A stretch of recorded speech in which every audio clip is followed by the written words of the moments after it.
got to choose the meal, so hopefully we did well. It's our favorite. It's a lot of people's favorite on this campus, I think.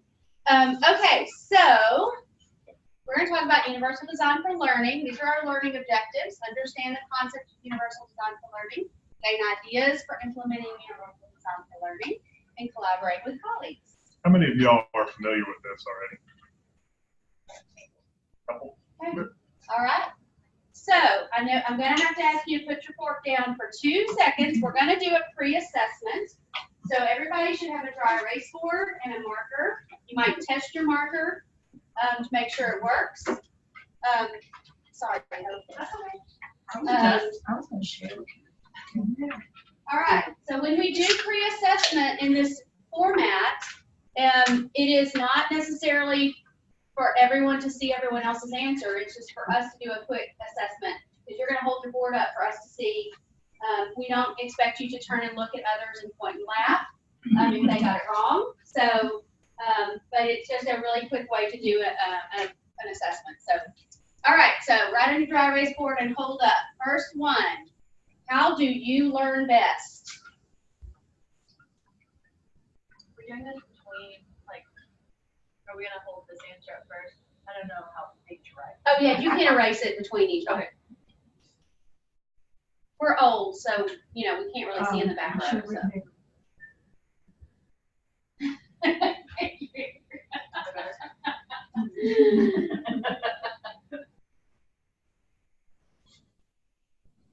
Okay, interesting. Would anyone like to share their answer? How do you learn best? I will tell you the majority of the answers said something about doing, being active.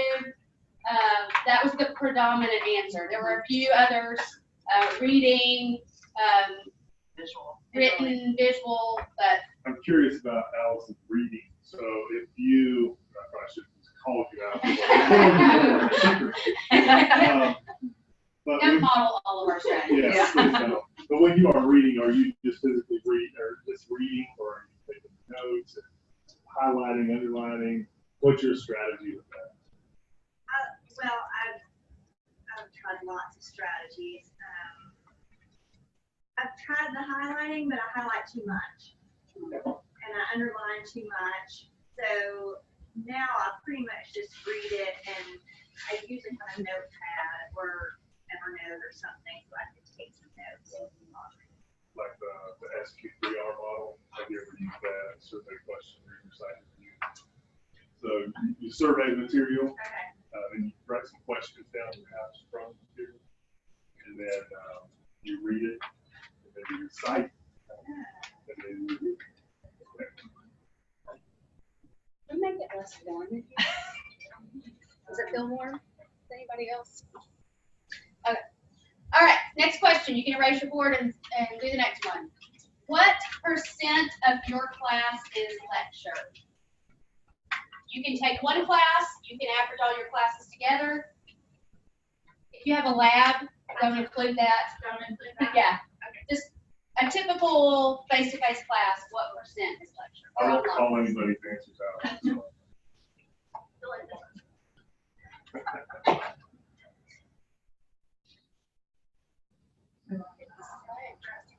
We have a wide range from about 15 to 90 something. So, okay. All right. Good. I didn't count you guys are clear. I mean, I teach online, so it's all, it's not. You don't have any face-to-face sessions. Okay, next question. What does the U in UDL stand for? I've said it several times already. Learning test.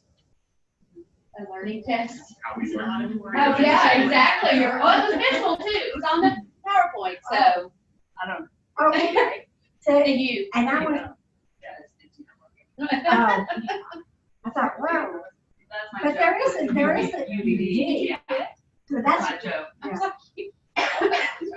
So actually, Hope, it's funny that you wrote that because for whatever reason yesterday I kept telling people I was presenting on understanding by design, which is a different concept. But I really would not be an expert on understanding by design, so it's really funny. Okay, most people got it as universal. Give one example of UDL in the classroom. So this is kind of, this is testing, do you know, kind of understand this concept already? Again, it's okay if you don't get this right. I'm just seeing where you are. If you want to write a big question mark and hold it up, you can do that. I didn't see yours. Okay. Okay. Okay, good. Wait, leave yours, Andrea. Okay. Okay. Good, great. They're all different, so good. Awesome, great. So Andrea's probably my favorite. Hers says whiteboards. Good. And you said you learned by doing, right? So there you go. All right, very good. This is our advanced group. Yeah. Who knows what noon has to hold for us? Okay, here we go. An example of UDL out of the classroom. Everyday life. Oh, Think yes. more about universal design, not as much the learning piece, but universal design out of the classroom. My favorite one. Yeah, sure. Try it. Um, It does say you put a question mark. Oh, yeah.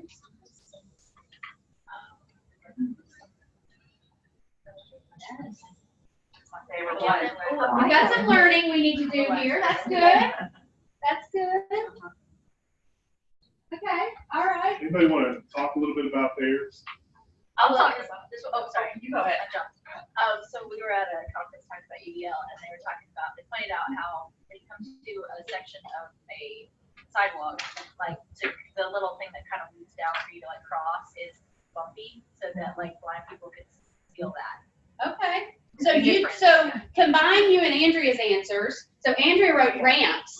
And so ramps are definitely how many of y'all have walked up a ramp when you did not have anything rolling with you? yeah. We often do it because we have something rolling, but sometimes we're carrying something and we don't want to look at the steps or we don't want to grip or whatever.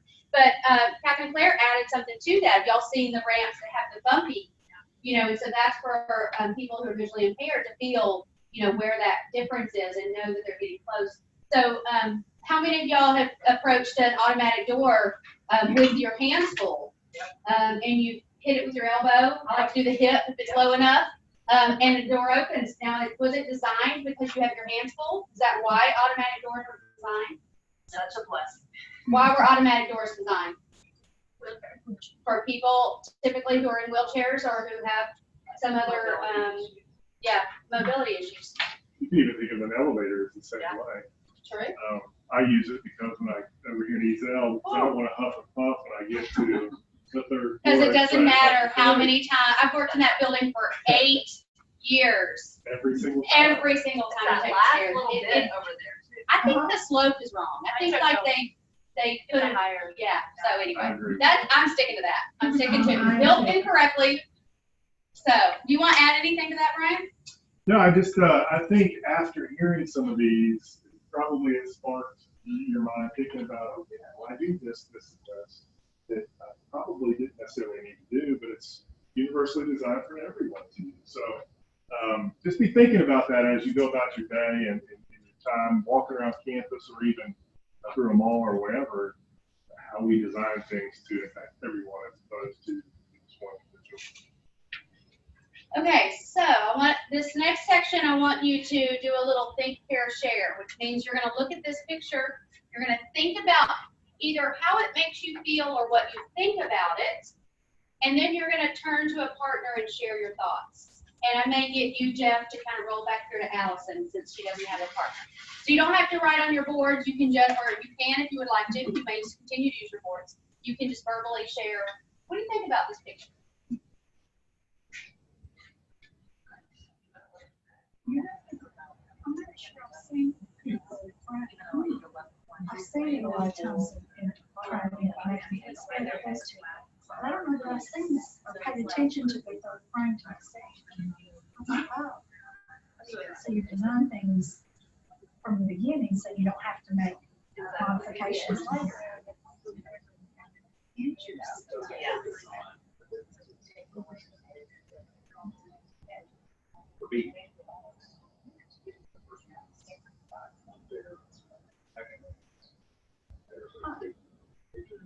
I'm not saying much because I saw the other things that he had.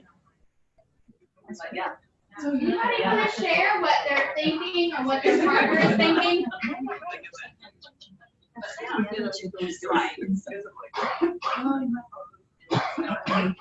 Has anybody seen this, this picture before? Carrie Sue pointed out that she's seen the first two pictures, but the third picture is a new addition to this concept. So the first two pictures, a lot of times, are about accommodations, because here everybody has a box, because why? It's a fair, right? But that tall kid, and I'm gonna call him a tall kid, because who am I? I'm the short kid, doesn't need a box, right? And so in the second picture, we accommodate that. We give the medium-sized kid one box and the short kid two boxes. Brian and Misty. It is! Brian and Misty. So what's happening in the third picture? You designed from the beginning with no barrier. It's like, yeah, you're not having to redesign to meet people's needs. You made a design that met people's needs from the beginning. And I love that you use the word barrier, because that's what this is all about, is removing the barriers, designing without barriers. If we plan ahead, we can design without barriers. Or you go back and build boxes. That's right. That's right. So there is, we'll send out this PowerPoint. There is a slide that explains the images, but you know, we kind of already did anyone else have any other interesting comments? Yeah. Well, I'm just thinking from my voice, and I'm worried about that one falling over the fence, so I'm that third. Yeah. But then, and if I'm watching the game, I don't be constantly worried about the Yeah. Okay. That's a great point of view. So sometimes when we accommodate, we might create a dangerous situation, right? All right, But good. if you're in the world of revenue generation, you may look at this and say, well, this barrier is here to keep people from not seeing the game without paying, because all these people paid. Right. So this. Hush. So now we don't have any athletic people in here. It's always work. I want to point out something too. You'll see along the bottom of our slides that I have. You won't see over there because I can't. There you go. Oh, it's not. It won't show up when it goes on the screen. Oh, where is that? So you will see that I have tied in the learning objectives. So if you're kind of losing track of what I'm talking about, maybe that learning objective will help get you back on track. Of, oh, that's right. This is the part where we're learning about it. Okay. And that's a great point there. I think many times when we're teaching, we forget to include that learning objective as we move through our lesson. Oftentimes with my own children, whenever they're doing homework or a project, and I ask them, being an educator that I am for kids, I'm like, what's the learning objective that you're doing? And a lot of times they don't know. And so we have to go back to the original assignment and say, okay, this is what it is. But I think everybody deserves to know that learning objective as you move through your lesson as to what you're looking for. I cannot take full credit for that idea, by the way. We were in a session last week and talking about different things with lectures. We're using our dynamic lecturing book study. And what's his name? Nate Daniels. Nate Daniels from PA Pharmacy. He mentioned that could be an idea, and I ran with it. I stole it, but I'm going to give him credit. I thought it was a great idea. Okay, so we're going to show you a video. Will you pass those out? We have some guided notes that you can use to follow along with the video.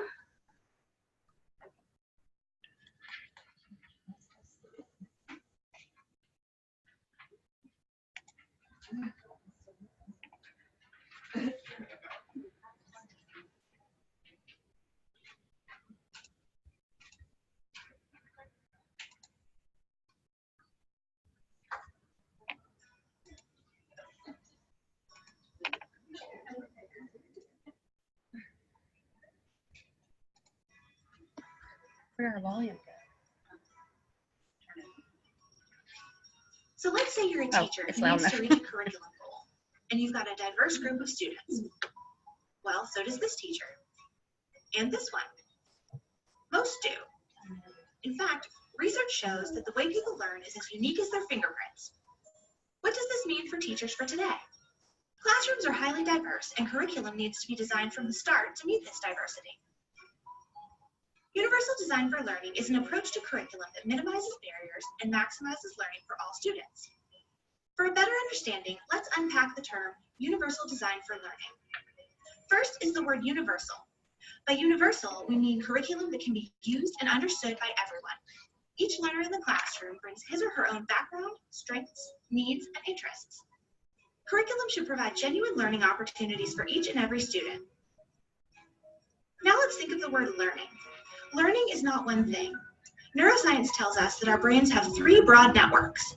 One for recognition, the what of learning. One for skills and strategies, the how of learning. One for caring and prioritizing, the why of learning. Students need to gain knowledge, skills, and enthusiasm for learning, and a curriculum needs to help them do all three. But every learner is unique, and one size does not fit all. So how do we make a curriculum that challenges and engages diverse learners? This is where the word design comes in. A universally designed building is planned to be flexible and accommodate for all kinds of users with and without disabilities. It turns out that if you design for those in the margins, your building turns out better for everyone. Curb cuts and ramps are used by people in wheelchairs, people with strollers, and people on bikes.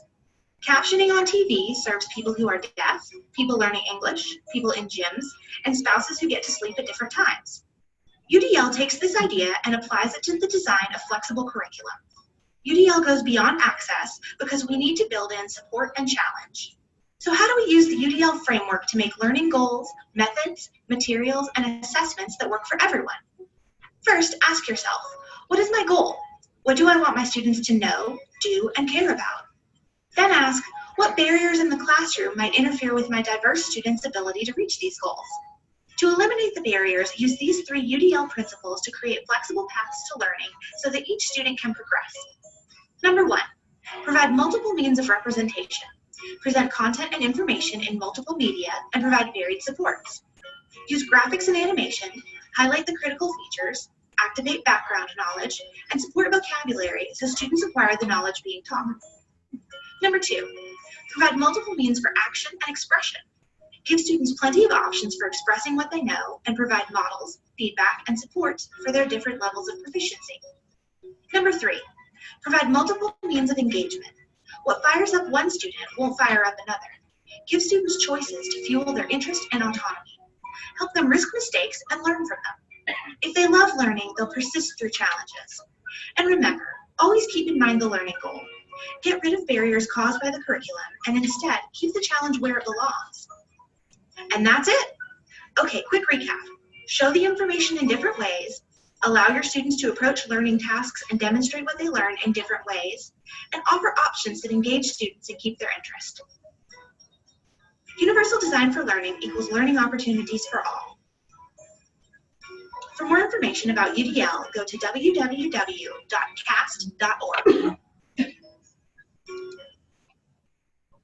So how many of y'all filled in every single blank on that note?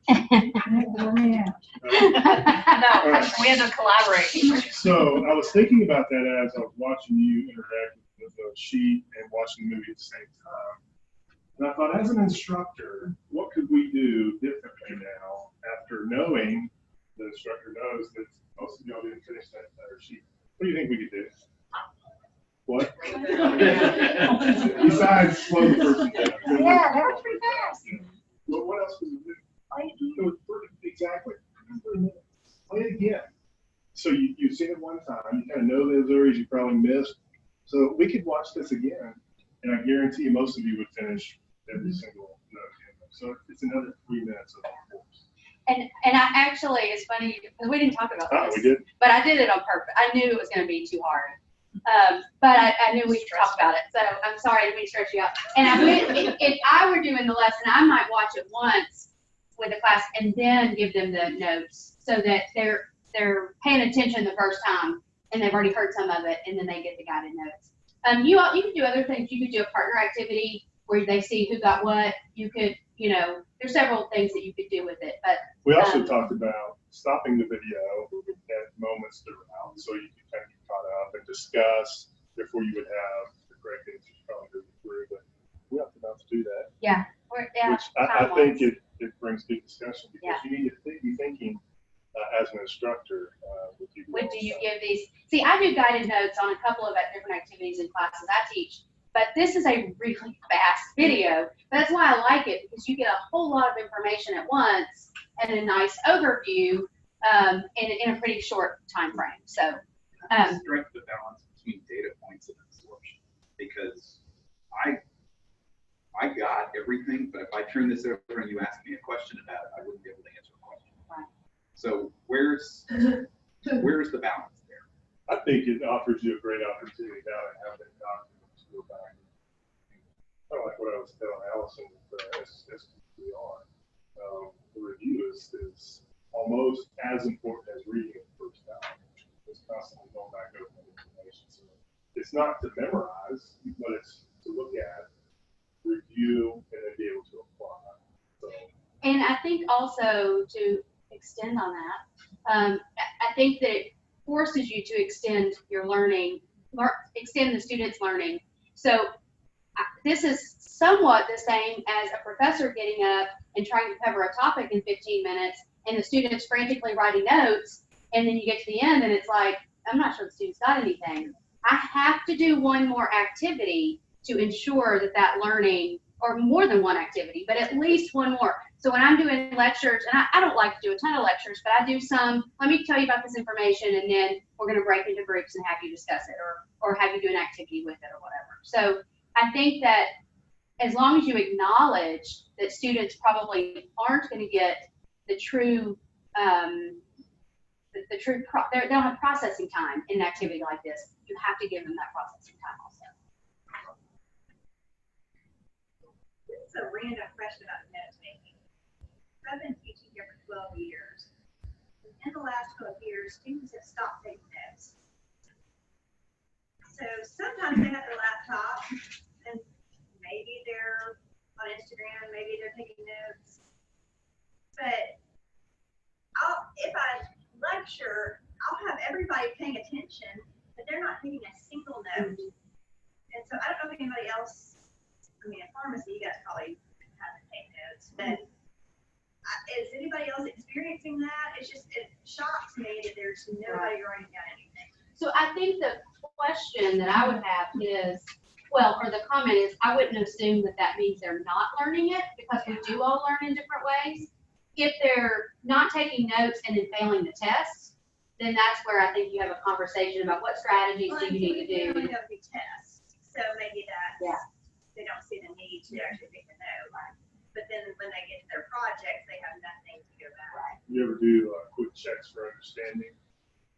Quick little formative kind of assessments throughout the class that they would have to remember, and then they would say, oh, you know what, I have to take some notes too. We're seeing this across the College of Business, so that might be good for all of us. Sometimes the reverse psychology is great. And sometimes when I'm lecturing, I'll say, okay, put your pencil down. Even though nobody has a pencil, stop taking notes. And just pay attention to what I'm saying. And all of a sudden it builds an expectation. And when I finish that, it's like, oh, I was supposed to be taking notes?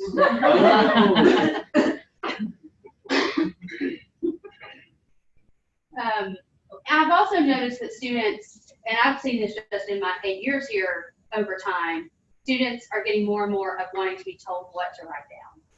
And so I think that's why some people do have issues with guided notes. But again, if I'm going to extend on these concepts, I really just want them to get them down. I don't care how they get them down. The true learning happens when I do something with this information. So you kind of have to decide what's important. Sometimes I say, and for our students, they have these tests they have to take to become a teacher. And I say, this will be on your praxis test. You know, they'll start writing that in a heartbeat. So if you let them know what's important. I don't know if they're not doing it in high school anymore. And so, you know. I have a lot of students who, because I record my lectures, they have found that if they just listen to me, That's awesome. then they'll go back later. And like, I mean, I give them the PowerPoints because. Did you have a question mark To feel, on your board earlier? yeah, You're doing UDL. but it's, you guys should know it's called. I know, but that's awesome that you're already doing it. But like, they say that, and I've even had to tell students, stop right now, but Tim knows when I say, hey, this is important.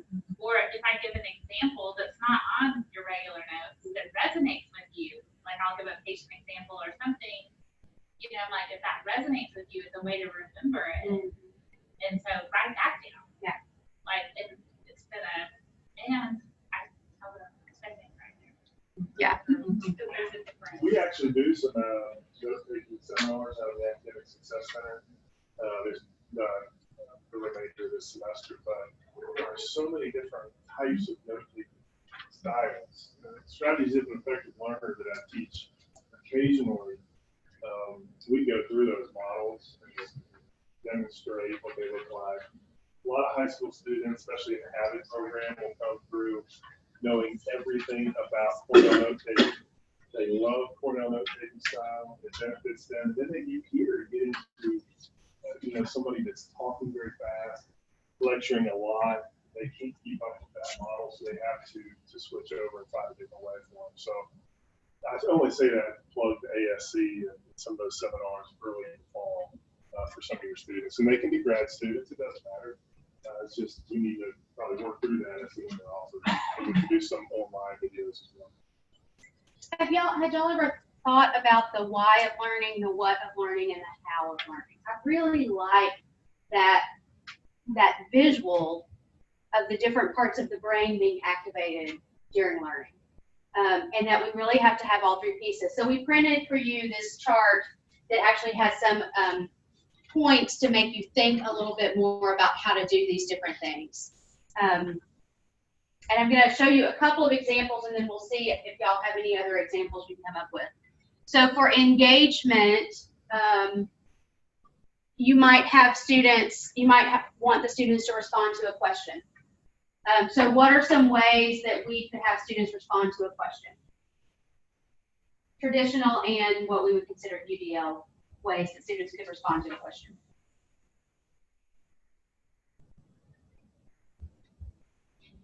Raise their hand? Yes, yes, they could raise their hand and you could call on someone. You were thinking much harder. I know, you were. What else? Whiteboards. Whiteboards are up here. Cold call, I know that we talked last week about cold calling on people. That's definitely a strategy. Using any kind of response board. You could use note cards. If you don't have these, I borrowed these from our Ideal program. We use these in our classes a lot. But you could use, use note cards. You could use. Sometimes I did this the other night actually with had an activity that had multiple choice answers, and I had them do a B, C, D on a piece of paper and do squares, and I just had them hold up whichever answer. You could do 4 corners. There you go. That's a good one. So if you think it's A, go to this corner. If you think it's B, go to this corner. If you want to use these whiteboards, I would encourage you to try them sometime. I don't care what you're teaching or what level you're teaching. And there's something about writing on the whiteboard as opposed to writing on a piece of paper. I've done it in a graduate class here at Lipscomb, and I've also used it as a K-12 teacher. Simply go to Home Depot or Lowe's, get a 4x8 sheet, have it cut it in squares. So they look more like this. They're not fancy little. But we bought those like that. You can get a pack of those. So just go to Home Depot, 4x8 sheet, and get it cut in squares. Have a class set. Class set. You could also have them write down answers on a piece of paper and give them to you at the end of class. So that, and some of these, like option 3 and 4, who are those more designed for? What type of students? Quiet. The more quiet ones who don't necessarily want to raise their hand and speak up. But now everyone is engaged and everyone is responding. Anybody else you can think of that might benefit options 3 and 4? I'm going to throw out the technology on Flipgrid is great for that, where you can put a question online and everybody can answer. Everybody can participating and being part of. And actually, I've got that in a minute, Flipgrid, but another, you made me think of another one, something like Poll Everywhere. Has anyone ever used the Hoot, you know, to take, so that if you're doing, you're limited on your choice, even in Zoom, you can create poll questions, but it's gotta be a set answer, you can't have open-ended, but you can do yes, no, you could do, you know, 4 choices. We did a webinar last week, Kathy Hargis and I did, and we had 2 poll questions, so everybody got to go in and, you know, put their answer, and you see it up on your screen, so if you're doing teaching online, you still have that option to do the polls, so. All right, so representation. So aren't you glad we don't have lecture halls this big and classes this large? So we're providing a lecture on learning theories. What are some ways that we can provide that lecture? We could stand up there and talk, right? Okay. We could do a live Zoom lecture. Even when I do face-to-face classes, sometimes we meet on Zoom. If there's something going on campus, I think of like Dove Awards. I mean, it's just the hassle isn't worth it. Get on Zoom, be at home, but we're all going to meet at the same time, and we're going to still continue with our class. We're going to do it on Zoom. Recording your Zoom lecture so that students can watch it later. That's great for students who miss the lecture, who miss class. Also great for students who just want to listen to it again. They need to hear that information again so they get it down. And then watching a video. Is watching a video on learning theories the same as lecturing on learning theories? It could be. I can tell you when I watched the UDL video, it was everything I was going to say in a much more exciting manner. And quicker too. And quicker, because I can't talk that fast. So, you know, you can get the same, and that's where you decide what information can I get across in a short video. Now, I try to do the whole watch the video before you come to class thing. Anybody have success with that strategy? Because I find students come to class and they have not watched the video. I've given quizzes, so if I can find a 3-minute video that gets going across, I just shut the 3-minute video. All right, so, and then the third one, action and expression. So the assignment is read an article and write a review. What are some ways that, and this is in a lot of college classes, what are some ways we could, of course, the standard is you write a summary, turn it in Google Doc, whatever. What are other ways we could do an article review? I actually make my class do a social media posting line. Cool. And they think, particularly if they're Twitter people, they're like, oh, I only have to write 240 characters. And they're like, oh, this is really hard. Yeah, makes them really think about what's important from the article. Well, and they're also going to be trying in front of their peers, so they're far more careful about Yeah. what they're just trying to Great idea. Great idea. To have an authentic audience at that point. Yeah. Or a secondary social media account that they don't know. I'm suspicious. Anybody else have a thought on how you do an article summary? PowerPoint presentation. That's nice. There's a visual. Yeah, there you go. You're so good at using your resources, Andrew.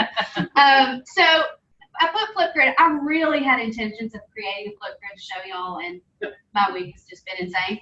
So if you have not used Flipgrid, I encourage you to write that down and Google it. You actually put it on your phone. And you can record, directly from your phone. It is a really quick, you can set the time of how long, what's the standard timer? So standard Five is like as far as you can. 90 90 seconds. 90 is what- And there are extra handouts from Julia hosting session on Awesome. Flipgrid a couple of weeks ago that also has a link to the slide. Awesome, great, thank you. And so it is a really quick way, and so then they can send you their Flipgrid, or you can create a grid that all the students put their video in, and then they can watch each other's, and you can even have them give feedback on each other's videos. So it's a really, really easy way. Again, you can do it on your phone, which I think anything we can give students that they can do on their phone increases the likelihood that they're going to do it. But what is there a difference if your objective of the activity is to review an article?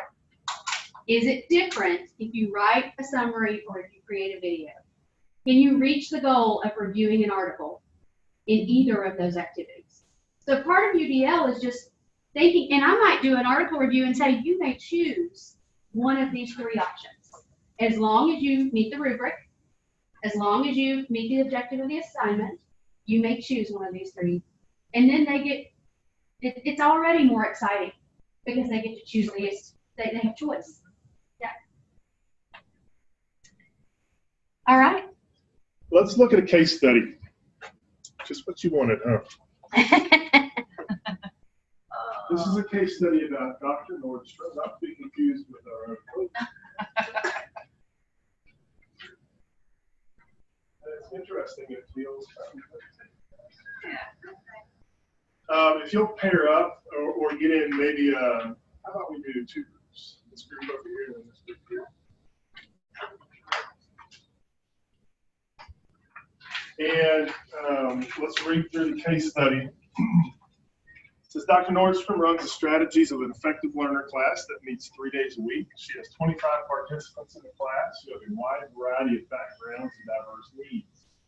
Typically, Dr. Nordstrom's teaching approach is 25% lecture, 25% group exercises, 25% participants paired up in small group activities, and 25% homework activity. Help her to customize each type of instruction she plans to use so that all students can access the information. Course obviously is strategy of effective learner, and then our goal is to kind of teach those student success strategies and skills, note taking, time management, test taking, and so forth. So you got your traditional method of lecture, class discussion, paired work, and homework. Think through as a group the UDL strategies that you could help diversify that instruction. And think back to what we just discussed, those last few slides, some of those examples. You might look at this too to help you think through. And how you could create some different instruction methods as opposed to just those traditional strategies. So take, we only have about 7 minutes or so. Take a couple and then we'll discuss through some of those that you.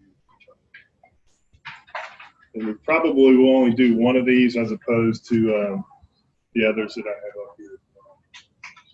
Yes.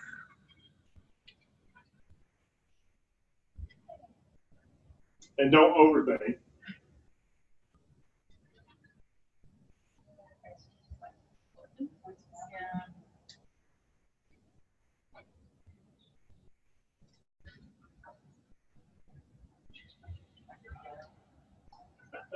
Always. It's much better attendance in the last 100 years. Do you remember? Like 2 or 3 years ago? Oh, man, it was different.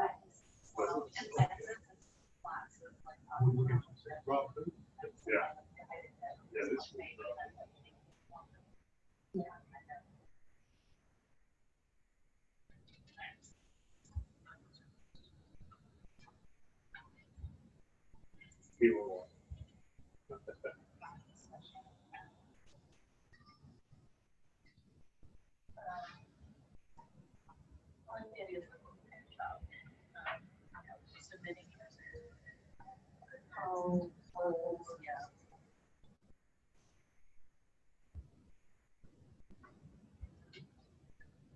You need a case study. Yeah.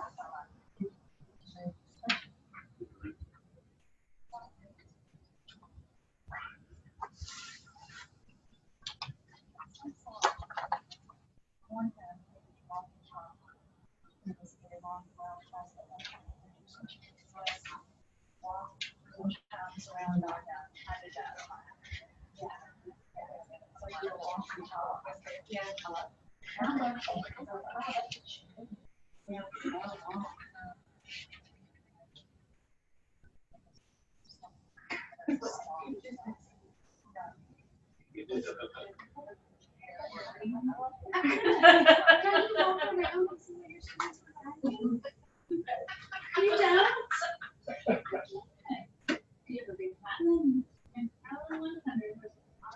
Oh, that's tough. And yeah, yeah. But then, I was gonna say, yeah. yeah.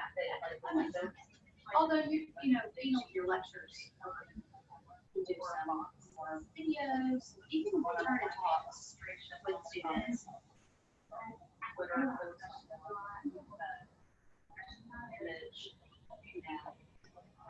Well, you know what I do? You know what I do is I let them know I'm gonna call on them for questions. And so I have them kind of talk to me, y'all partners. I would say, Allison, what did Jill say? I just caught it. And so then they're like, okay, I can really pay it. And then they do what they're supposed to do.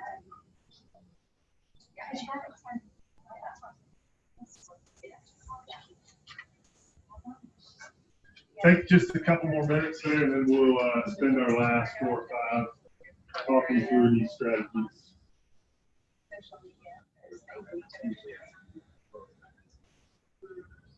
And I think just having access to I'm just gonna look at it.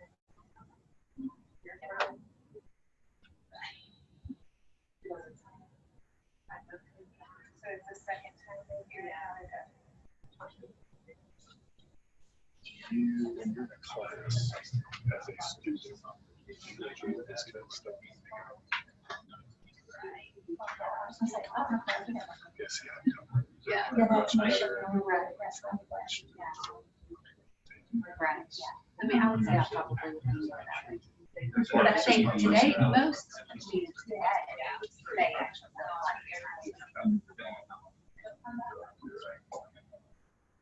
But that's why it's okay. You might have more. So, but they love the video, because they love the guys. bring that up as I want to talk about the win-win strategy, which is when you give someone a role of being the reporter. All right, let's talk a little bit about this activity here, this case study. But before I do that, I want to say, how many of y'all really thoroughly enjoy being in groups like that working? When you are a student in a class, that's the way you love to learn. And it's okay to say no. Yeah. It's not a reflection on your partners. It depends on the situation. So if it's an opportunity for me to privately think about something and then to be able to hear others' perspectives, but other types of group things, no. Yeah, I'm not a huge fan of being a part. I would much rather watch the video, do the guide notes, take my own notes, and I love lecturing. I love listening to people give me the information. So I only say that because usually within a group, there's at least one that's like, I can't stand working in groups. I hate this. But keep all students in mind as you are delivering instruction. Just because you love it doesn't mean everybody loves it. That's what you should teach your entire. So there's a K-12 strategy that could be very easily adapted for college students called the wingman. You don't have to call it that, but that's what they call it. So if you have a class that consistently there's one or two in there that you see when they get in group activities, they shut down. You can assign them the role of the wingman, which means they are the recorder for the group. All they have to do is record everything that is said in that group. They don't have to talk. They don't have to engage. And I think that over time, the students get a little more engaged because that's their role and that empowers them to do something to stay engaged. But it's better than them shutting down and doing nothing. And so some people argue that, but then they're not contributing. Well, they are contributing because it's an important role to write everything down. And so it's just figuring out how each person contributes to that group. Because some people aren't real social, aren't real interactive, and they don't really want to interact with the group. And so there are strategies you can even put in place for those times that may not be favorite times for everybody. All right, lecture accounts for 25% of the instruction. What are you going to suggest to Dr. Jones in this area? Let's hear a couple from this group.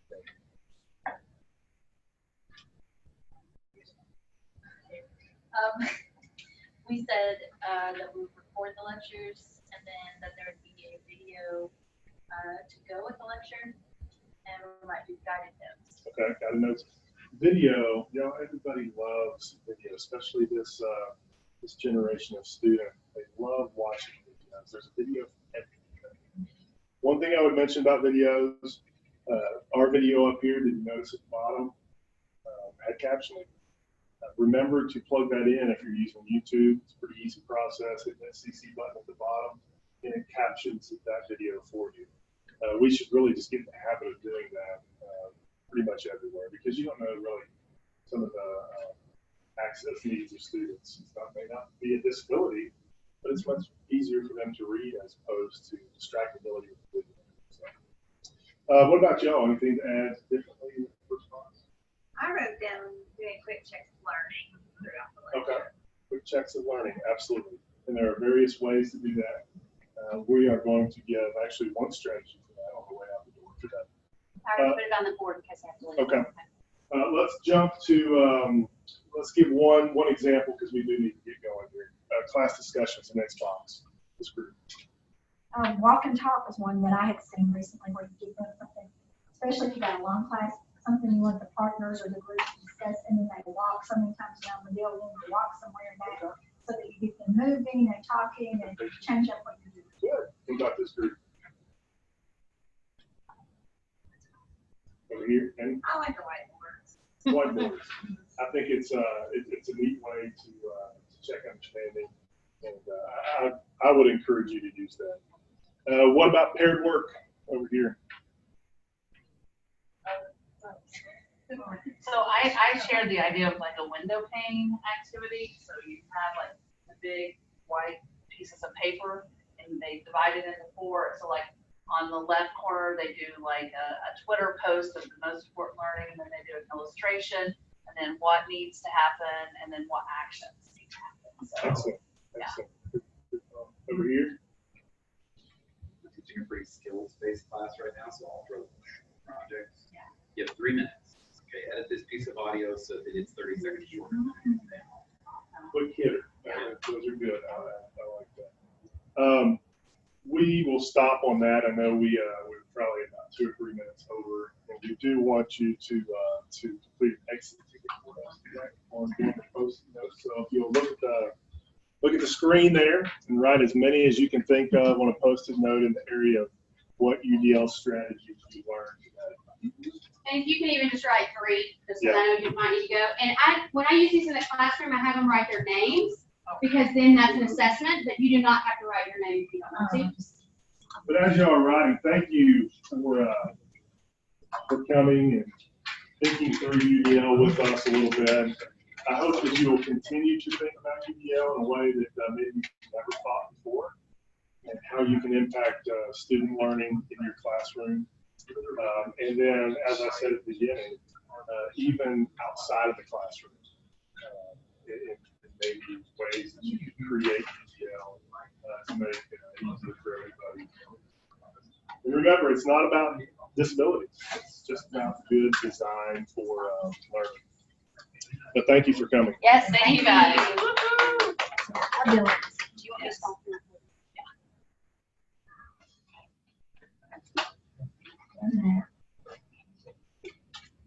This did frustrate me. It's like I think I had to make that. I wanted to